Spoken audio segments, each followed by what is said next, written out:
Ito ay Moyu RS3M 2020. Okay?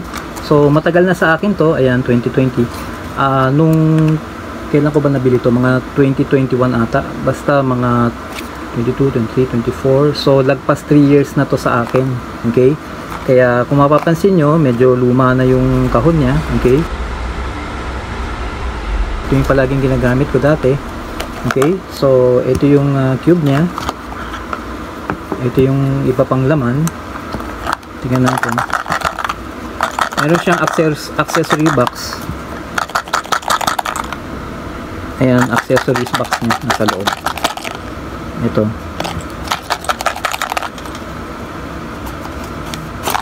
Ayan. Okay. So, ang laman ng accessory box niya. Okay, ayan, accessories box. So, tingnan natin yung laman. So, meron siyang card. Okay, mga cards. Tapos, meron siyang pamphlet.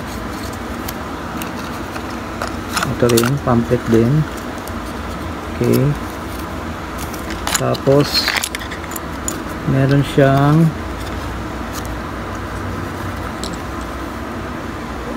ito, spring adjuster, kasi dito nilalagay yung spring. Tapos ito yung pang-adjust niya. Okay, so may extra na isa. Tapos ito naman yung adjustment tool. Okay, dito yan para ma-adjust. Okay, mamaya papakita ko sa inyo. Tapos ito naman yung screwdriver niya. Okay, so screw kasi yung nandito. Ang tension system niya ay spring. Tapos meron siyang magnet. Ang edge pieces ay tig 2 magnets, tapos ang corner pieces naman niya ay may tig 3 magnets. Okay? So 48 po lahat ng magnets niya. Okay? So mamaya bubuksan natin, titignan natin yung loob. Okay? So ang size niya 56 by 56 by 56 na millimeter. Tapos ang bigat niya ay mga 86 grams. Okay? Tapos smooth naman siya. Tapos hindi po to ultra hindi to UV coated ano lang siya, glossy. Kasi pag pinunasan mo ng pinunasan, kikintab siya. Okay, kikintab siya, akala mo UV coated, pero hindi. Glossy lang po siya. Glossy lang po siya. Okay? Glossy lang po siya. Tapos ang niya, ang brand niya, sticker lang to. Okay, yung print naka-print sa transparent na sticker, tapos nakadikit lang dito. Okay? Tapos yung color scheme ganun din, standard color scheme. Kapag yellow sa ibabaw, puti sa ilalim, blue sa harapan, green o yellow green sa likod, ang red na sa kanan katapat ay orange. So standard lang yung color scheme niya. Okay, tapos glossy yung finishing niya.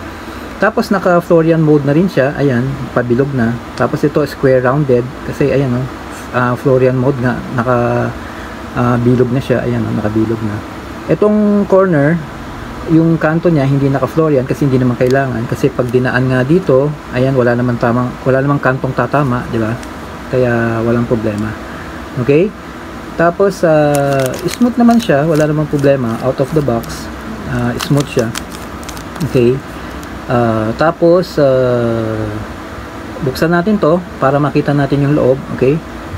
Tignan natin yung loob. Kalasin ko muna. Okay?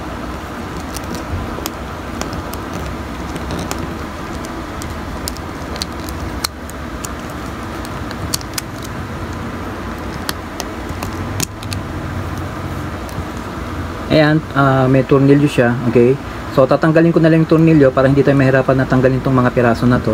Okay, para hindi rin mapuwersa. So ito yung screwdriver niya, saktong sakto siya, Phillips po siya, saktong sakto. Okay, so buksan natin, itodo na natin, tanggalin natin. Mamaya papakita ko sa inyo para makita niyo rin yung loob niya. Okay, so ayan, so ang laman niyan, teka, hilahin muna natin ito. Yan ang loob niya. Okay, so ito, kalasin natin. Yan, kalasin natin. Papakita ko sa inyo. Okay, so ito yung tension system niya, spring. Okay, papakita ko sa inyo. Teka lang. Yan, so may washer siya. Tapos ito yung spring adjuster niya. 'Di ba meron tayong extra kanina? extra spring adjuster.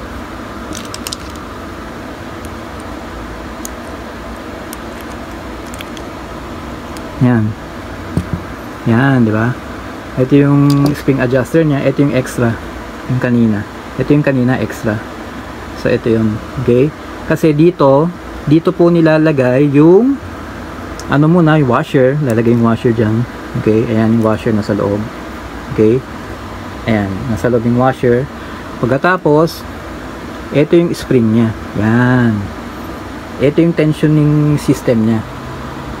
Okay? Spring. Ayan, malaki. Okay? So, tapos ito yung screw. Okay? Ayan. Papasok natin sa loob. Okay?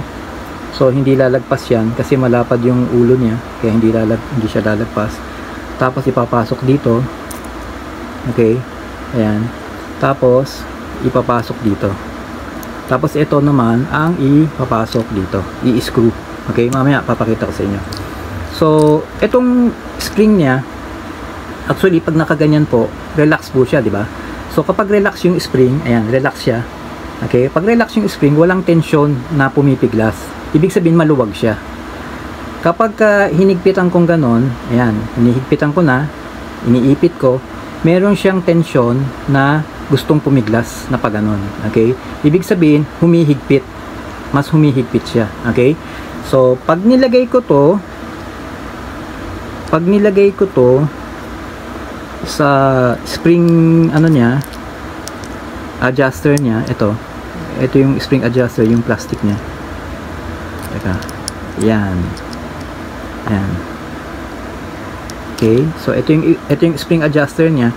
Kapag nilagay ko tong washer muna para hindi, kasi pag diretso tong spring dito baka masira yung plastic, magasgas, diba? Kaya may washer muna. So, tapos ng washer, lalagyan na natin yung spring. Okay, baliktaran kahit alin dyan. Okay, so yung spring ngayon nasa loob na, di ba? Nasa loob ng itong spring adjuster. Okay? Tapos nandun din yung washer para hindi masira tong plastic o yung spring adjuster. Tapos itong tornilyo, ilalagay natin dyan. Okay. Pag nilagay ko dyan yung tornilyo, ayan, makikita nyo yung spring, relax pa rin siya, di ba? So, maluwag yan. Maluwag. Pag inikot, maluwag. Okay. Kapag gusto kong higpitan, bali ang adjustment system nito, yung elasticity system niya, ang pag-adjust, dalawang klase. Una, sa tornilyo, ito. Yan. Okay? So, pag nilagay ko to dito, okay? Yan, may butas siya, di ba? So, makikita nyo, ito may ipin. Okay? May ipin siya. Itong ipin, para dito yun, sa tension, sa spring adjuster niya. Itong spring adjuster may ipin din. Ayan, kita ba? Ayan, nakita nyo? May ipin din. Okay? Yung ipin na yan, para po dito sa ipin na to. Okay? Kakawit po dyan. Kasi meron po siyang 9 levels ng adjustment para doon sa tension ng spring. Okay? So, kapag pinasok ko to, okay, papasok yung screw, Ayan. Kasama na yung spring adjuster, kung saan nasa loob yung washer at saka yung spring. Tapos ito na nga yung tornilyo. Okay? Ngayon, kapag yung adjuster, itong spring adjuster, yung kulay blue, kapag nakalapat doon sa kulay dilaw na ipin, okay, nakalapat yan na. Tapos, kapag nakalapat yan, halimbawa, itong screw na to, nakakabit na dito, halimbawa lang nakakabit na. Okay, nakakabit na. Kung nga itong daliri ko, ayan, nakakabit na. Kapag in-adjust po natin, gagamit itong adjustment tool. Okay, nakita niyo to. Ito, yung magkabilang ayan, may ayan, parang may extra. Ayan, nakita na. Okay, yan, ipapasok nyo dito sa, ayan, may space siya. Ayan, yung space na yan, saka dito sa kabila, papasok nyo ganyan. Okay, yan. Tapos, ang pag-adjust nyan, pakaliwa, yan, pakaliwa po. Okay, ulitin natin, pakaliwa. Kapag iniikot nyo ng pakaliwa, okay, unang-una, kapag yung nakalapat siya dun sa dilaw, number 1 po yun, level number 1. Maluwag po yun. Okay? Kapag ina-adjust nyo pakaliwa, tataas siya. Tataas yung kulay blue. Okay? Pag tumaas yung kulay blue, hihigpit ngayon yung spring. Pag humigpit yung spring, ibig sabihin mas malakas yung tension. Pag mas malakas yung tension, ibig sabihin mas mahigpit siya. Kaya kung gusto niya lang maluwag, sa madaling sabi, kung gusto niya maluwag, yung kulay blue na yan, ito, yung kulay blue, yung spring adjuster, dapat nakalapat doon sa dilaw, doon sa ipin ng dilaw. Okay, number 1 po yun. Maluwag po yun. Pag in-adjust nyo pakaliwa, okay, so number 1 na yun, no? Pag nakadikit sa kulay dilaw, number 1. Pag inikot nyo, number 2, 3, 4, 5, 6, 7, 8, 9. Paakit ng paakit hanggang 9. Pahigpit ng pahigpit po yun. Okay, kasi yung tension ng spring, palakas ng palakas yung tension niya. Okay? Kasi naiipit yung spring, naiipit siya. Habang tumataas to, naiipit yung spring. Pag naiipit yung spring, mas malakas yung tension. Pag mas malakas yung tension, mas mahigpit po siya. Kaya sa madaling sabi, kung gusto niyo ng maluwag, yung itong blue, itong kulay blue o spring adjuster, dapat nakalapat doon sa dilaw. Number 1 po yun, maluwag po yun. Kung gusto niyo ng pinakamasikip, dapat iikot nyo pakaliwa, okay, hanggang number 9. Okay? Mas mahigpit po yun. Pinakamahigpit, number 9. Pinakamuluwag, number 1. Number 1, yung spring adjuster, itong kulay blue, nakalapat doon sa kulay dilaw na ipin. Okay? Pag nakalapat, maluwag. So, ikakabit na natin. Pero bago ikabit yun, hihiwalayin ko muna. Papakita ko sa inyo yung screw. Okay? Ito yung screw niya. Ayan, nakita nyo? Okay, may thread siya dito. Okay, hanggang dyan yung thread. So, pwede nyong sagarin. Yan, di ba? Yan, dyan yung ipapasok. Pwede nyong sagarin kung gusto nyo.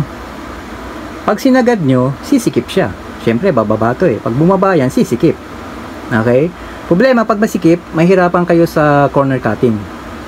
Okay? Pag sobrang luwag naman, dinilubagan nyo. Luwagan. Pag sobrang luwag naman, ang mangyayari, pwedeng mag-pop out o kaya mag-twist yung corner. Umikot na ganun. Okay? Mag-twist. Pag sobrang luwag. Kaya dapat tamang timpla. So, kayo nang bahala magtimpla kung hanggang saan nyo gusto. Ako, ang ginagawa ko, okay? So, pansin nyo yan, ha? Okay, ganyan siya kahaba, di ba? Okay. Ako, ang ginagawa ko,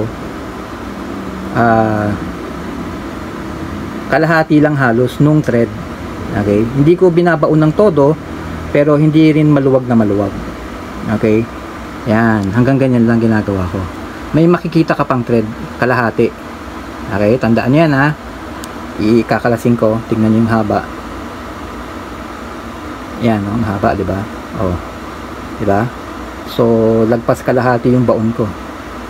Kasi ina-adjust ko pa yan, eh.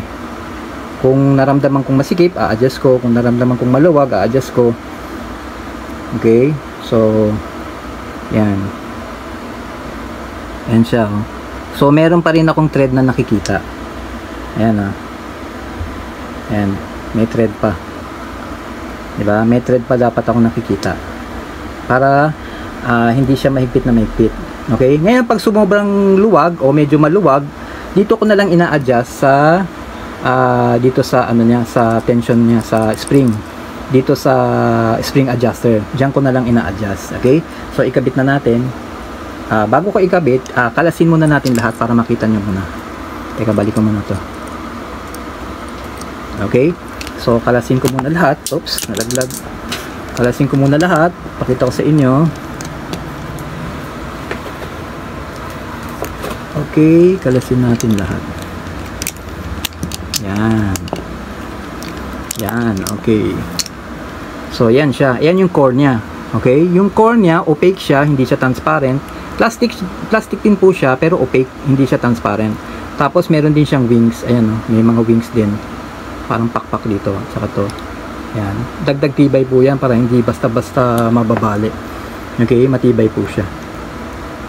Okay? Tapos, ayan. Mapansinin yung mga tornilyo. Okay? May mga nakalabas na thread. Kasi hindi ko siya binaon ng todo. Okay? Hindi ko siya binaon ng todo kasi ayoko nang masikip. So, dito pa lang, ina-adjust ko na para makita ko kung pantay yung ano niya. Pantay yung screw niya, yung haba. Okay?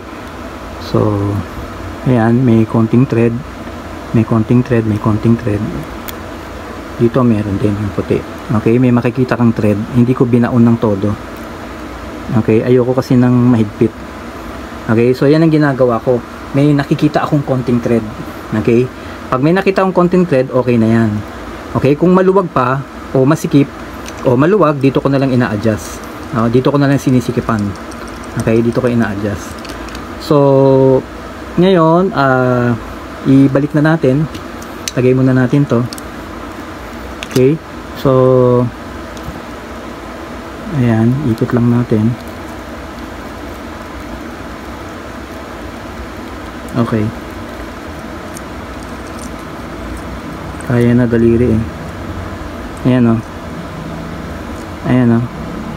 May thread pa konti. Konti pa. Ayan o, may konting thread pa. Okay, so pinapantay ko na lang sa kabila. Okay, mano-mano lang eh. Hindi mo siya mapapantay ng eksaktong-eksakto. Kaya tansyahan na lang. Okay, so konti pa. Okay na sa akin to.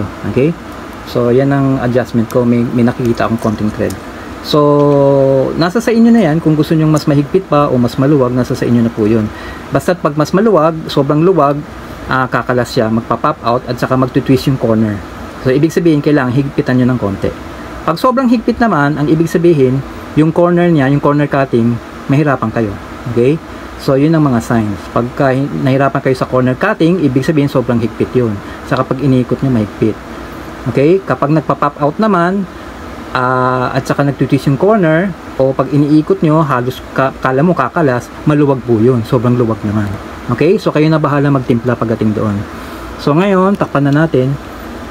Ang cup niya, merong mga slit. Ayan, 4. Okay? 4 na slit. Kasi i-shoot nyo dyan. Oh. Ayan, nakita nyo. Ayan, 1, 2, 3, 4. Okay? I-shoot nyo lang dyan. Para nakaipit. Ayan, para hindi siya basta-basta kakalas. Ayan, ipit na siya. Okay?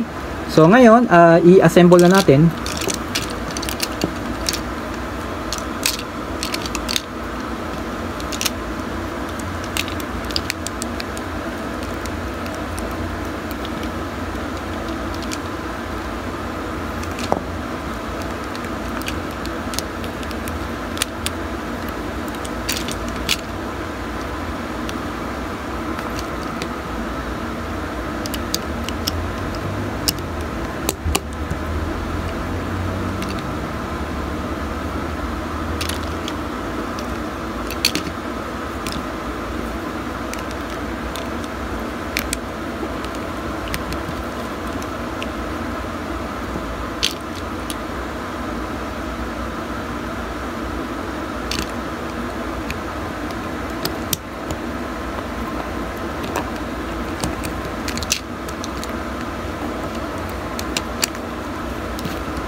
Okay, ipapakita ko nga pala sa inyo yung loob nito, yung loob ng edge piece at saka ng corner piece. So, eto, babaklasin ko. Edge piece po to. Ayan. Yan. Yan po ang loob ng edge piece. Teka. Yan po. Okay. Yan po ang loob ng edge piece. Okay. Yan po yung magnets niya. Okay. So nakadikit po yan, yung magnet na yan. May makikita kayong parang makintab na puti. Okay, pandikit po yun. Okay, itong sa akin nakadikit eh.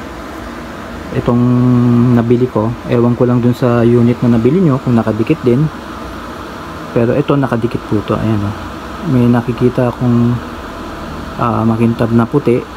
Pandikit po yun. Okay, so yan po yung magnet nya. Tapos ito, nakakalas to. Yan yung foot nya. Okay, yung paa. Okay, so yan po siya. So ibalik na natin. Tapos, meron din siyang plug at saka plug and socket. Ayan yung socket nya, yung bilog. Tapos ito yung plug nya. Okay, yan yung mga plug nya. So, ilagay na natin. Kabit natin ulit. Baliktad. Yan, okay. Tapos ito naman ang sa corner piece. Okay, kalasin din natin to. Yan, okay. So nakakalas lahat yan. Yan, okay, corner piece yan. Corner piece, tatlong kulay. Okay, tatlong kulay ang corner piece. So yan po ang corner piece. Okay, so yan yung magnet nya, nakadikit din. Yan, magnet nya nakadikit din. At ito. Okay, so tatlong kulay. Ito yung paa nya. Tapos dito isusuksok. Okay, so plug and din socket. Ito yung plug, ito yung socket, ito yung socket, ito yung plug. Okay, flat nga lang to.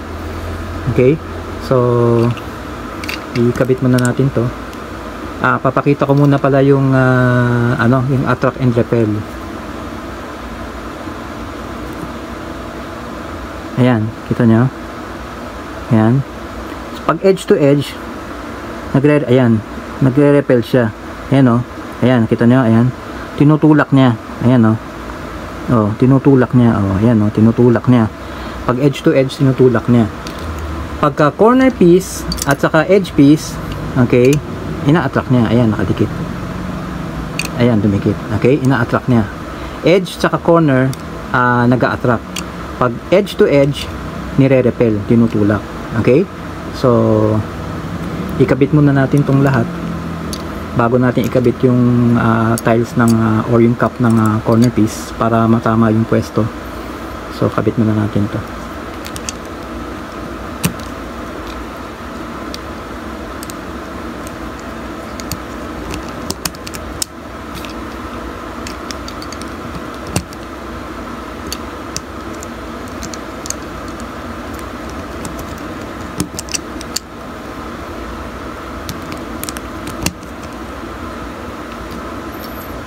So, ito siya.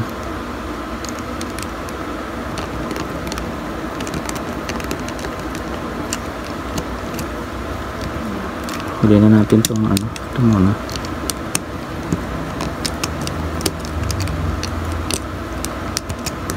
Tapos ito. So, green dapat ganyan. Okay, so ito siya.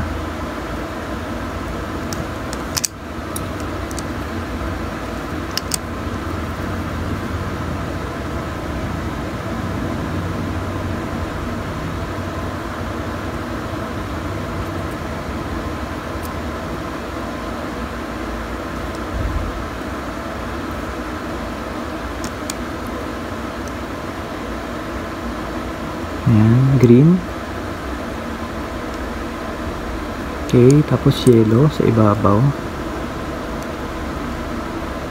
Magnet. Okay, so yellow sa ibabaw. Baliktad. Yan, dapat insert nyo to. Yan sa socket nya. Ito rin. Okay. Yan, naka-insert siyang ganyan. Tapos ito naman. Check nyo yung magnet. Okay, nandyan.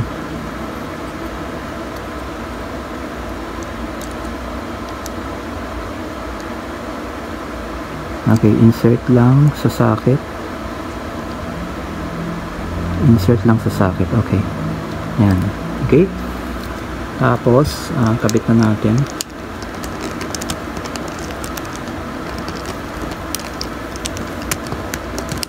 Okay, ito na lang.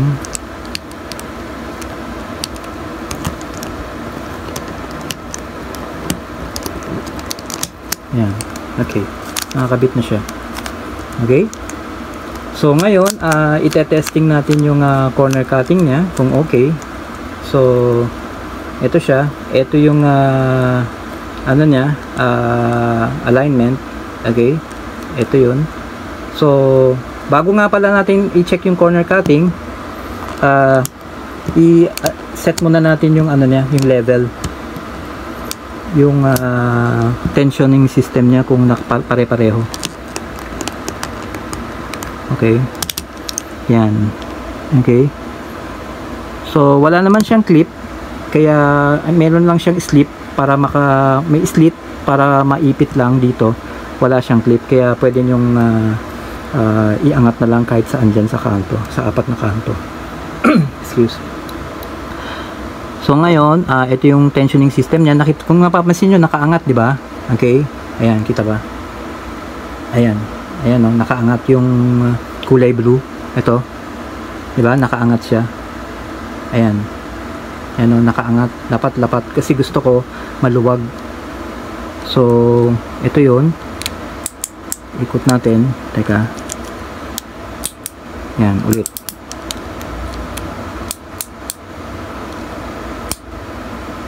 Ayan.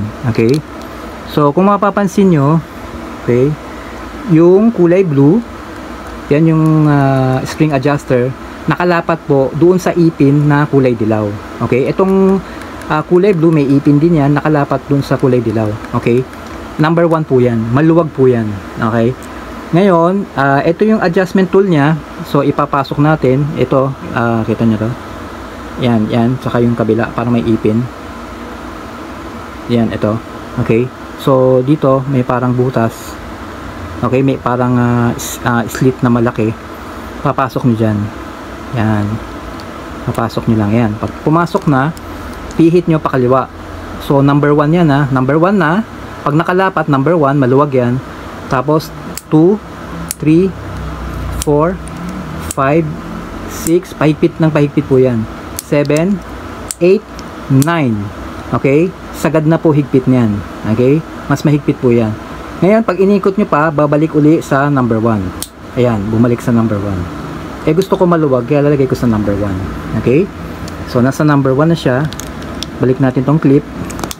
Tapos, yung kabila naman, ganun din ang gagawin natin.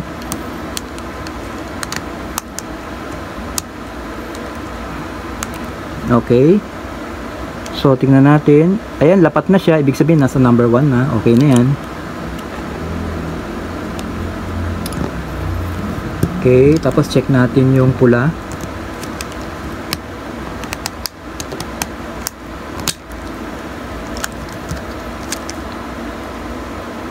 Nakalapat na rin, ibig sabihin nasa number 1.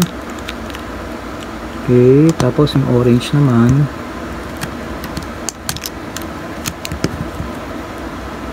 Ayan, lapat na. Okay, ibig sabihin number 1 din. Okay. Tapos yung green tapat din, ibig sabihin nasa number 1 din. Tapos yung blue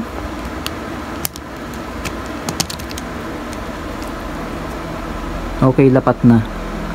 Okay, so pag nakalapat yung ipin ng itong spring adjuster at saka doon sa plastic nito, ibig sabihin number 1 po yun, maluwag po yun.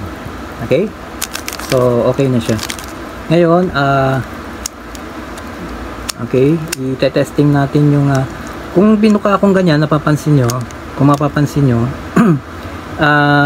medyo hindi pa nga maluwag yan eh. Okay? Kaya ang ginagawa ko dyan, yung tornilyo ang ina-adjust ko. Kapag hindi pa ako satisfied, ina-adjust ko yung tornilyo. Kasi yung spring adjuster natin sagad na sa 1 maluwag na yun So pag ginanyan ko, pagka nahihigpitan pa ako, ang ina-adjust ko na yung screw. Okay? So ganun ang ginagawa ko. So ngayon susubukan natin yung corner cutting niya. Okay? So ito yung axis niya, diretso. Siyempre pag diretso, walang sagabal, walang problema.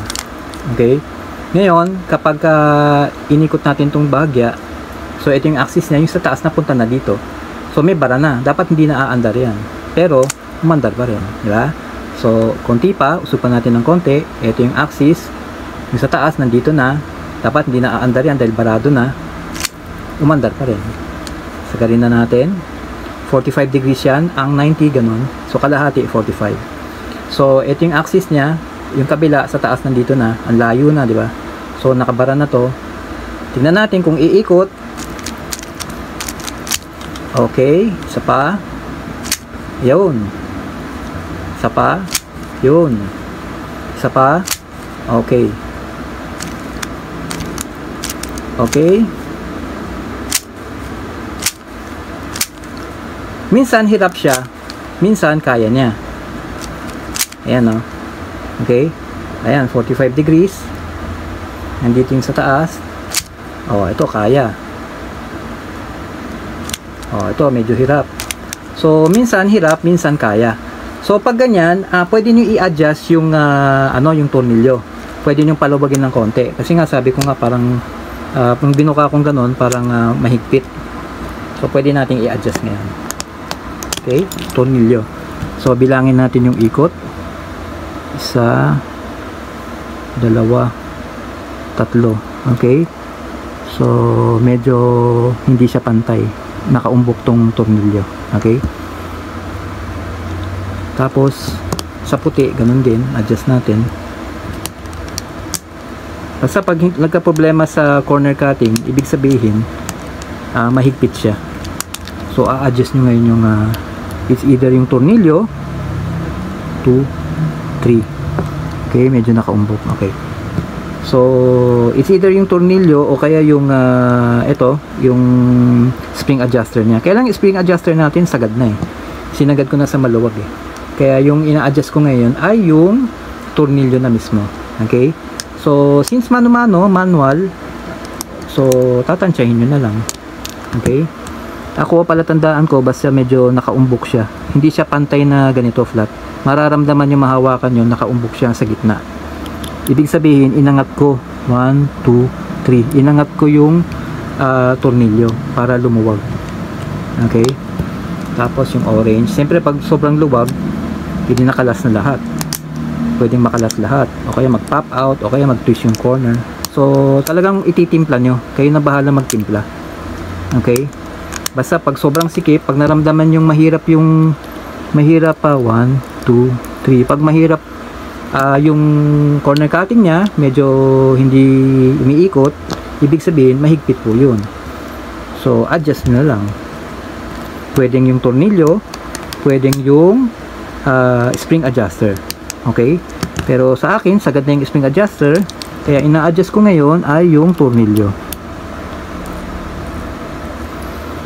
Mano-mano nga lang, manual. Kayo na magtitimpla. Okay?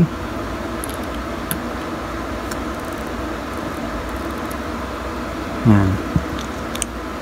So, subukan natin uli. Ayan. Buka ko Ayan di ba? Mas buka siya kumpara kanina. Ayan di ba? Mas buka. Ibig sabihin, mas lumuwag na siya. So, testing natin. Okay? Ayan mas buka na siya. So, testing natin uli yung yung corner cutting natin. So, usog natin to. Okay? Ayan, may konti. Okay? Supan natin konti. Ito yung axis. Ito yung kabilang axis. Okay, mas okay na siya. Tapos ayan, gawin uli natin 45 degrees. Ayan, 45 degrees di ba? 45. 90 pag ganon. 90 degrees ganyan.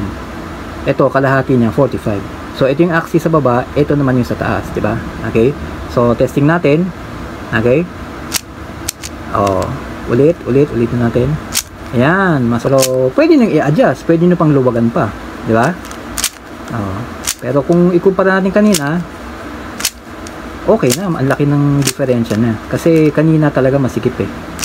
So ngayon mas maluwag na siya, kaya mas okay na. Sumasablay konti minsan, so kailangan luwagan pa. So luwagan na lang kung napansin yung ganun, okay? Wag lang sobra kasi baka makalas naman, okay? O kaya mag-pop out, o kaya mag-corner twist. So, kayo na bahala magtimpla. Okay? So, yun lang. So, huwag kalimutan mag-subscribe.